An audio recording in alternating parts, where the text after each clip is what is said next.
नमस्कार मंडळी. तर स्वागत आहे तुमचं आपल्या यूट्यूब चॅनलमध्ये, ज्याचं नाव आहे प्रतिभास डायरी. आज आहे आषाढी एकादशी. सर्वात प्रथम तुम्हाला सर्वांना आषाढी एकादशीच्या खूप खूप शुभेच्छा. तर आजच्या दिवसाची सुरुवात माझी देवाच्या पूजेनेच झाली. तशी देवाच्या पूजेनेच होत असते. सकाळी लवकर उठून देवपूजा करून घेतली. त्यानंतर बाकीचं थोडंफार काम आवरलं घरातलं आणि आम्हाला एका कार्यक्रमासाठी जायचं होतं. तर मग मुलांना सकाळचा नाश्ता बनवायचा होता. आता मुलं तर छोटे, त्यामुळे ते उपवास नाही धरू शकत. मग मुलांसाठी शेवयाचा गोड शेवया म्हणतो आपण, ज्या तुपातल्या शेवया, त्या शेवया बनवल्या. आणि मी साबुदाणा खात नाही, त्यामुळे माझ्यासाठी भगर बनवली. काही ठिकाणी त्याला वरीचा तांदूळ पण म्हणतात, पण आमच्याकडे भगरच म्हणतात. आणि मग आम्ही आवरून निघालो कार्यक्रमाला जाण्यासाठी.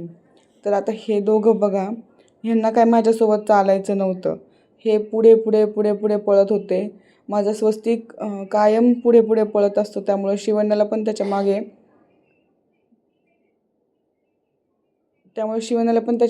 मागे पाठवलं आणि मी मागून आपली एकटीच चाललेली होते. आणि खूप उत्सुकता होती कार्यक्रमाची. दरवर्षी आमच्याकडे हा कार्यक्रम असतो.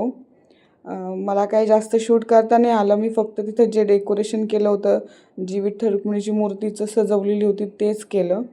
त्यानंतर तिथून आलो. खूप दमलेलो होतो, त्यामुळं झोपलो. आणि मग खूप छान पाऊस पडत होता बाहेर. तर आमचे फौजी बोलले की चहा प्यायचा आहे म्हणून. मग चहा बनवला. चहा वगैरे झाल्यानंतर मग मुलांना भूक लागलेली संध्याकाळची, त्यामुळे आता काय बनवायचं, उपवासाचं पण बनवावं लागेल, म्हणून मग रताळूचे चकल्या बनवल्या. एकीकडे रताळूच्या चकल्यांची तयारी चालली होती आणि एकीकडे चहा गाळून घेतला मस्तपैकी. आणि फौजी आणि मी सोबत बसून आम्ही दोघांनी चहा घेतला. पावसाच्या वातावरणात चहा घेण्याचं खूप मूड होतो. तसं तर आम्ही रोज चहा घेत नाही. जेव्हा वाटेल तेव्हाच बनवते फक्त चहा मी. आणि चहा पिऊन झाल्यानंतर लगेच रताळूच्या चकल्या मी वाफवायला ठेवल्या. तर मला ना तव्यावरच्या जास्त आवडतात. म्हणजे जे खरपूस भाजलेलं म्हणतो ना आपण, थोड्या थोड्या अशा आपण डागलेल्या म्हणतो, किंवा मग थोड्या थोड्या करपलेल्या म्हणतो. तर तशा चकल्या खूप छान लागतात. कोणी कोणी याला रताळूचे काप पण म्हणतं, पण आम्ही तर रताळूचे चकल्याच म्हणतो बाबा. तर मग अशा पद्धतीने तव्यावर तूप टाकलं. त्याच्यानंतर रताळू स्वच्छ धुवून सोलून आणि त्याचे काप करून ते तुपामध्ये परतवायला टाकले. थोडे परतवून घेतल्यानंतर त्याच्यामध्ये गूळ मिसळला आणि गूळ पण चांगला त्याच्यामध्ये परतून घ्यायचा.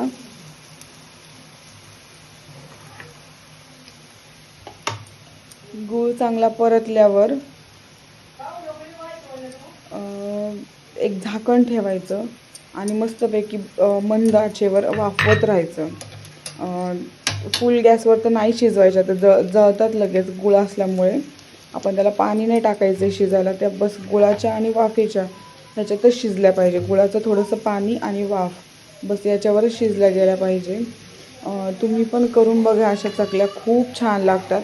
मला तर खूप आवडतात आणि माझ्या मुलांना पण खूप आवडतात.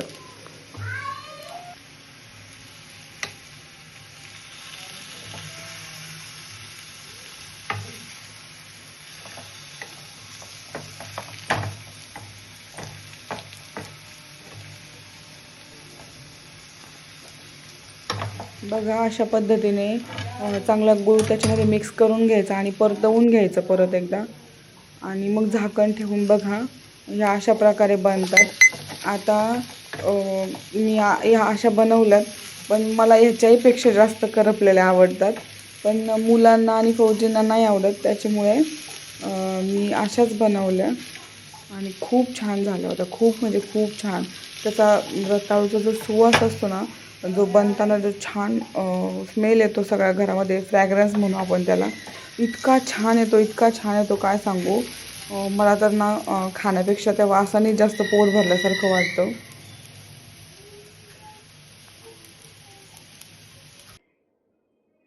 आणि मग अशा पद्धतीने माझा पहिला व्लॉग शूट झाला. मला तुम्ही अशाच पद्धतीने म्हणजे माझा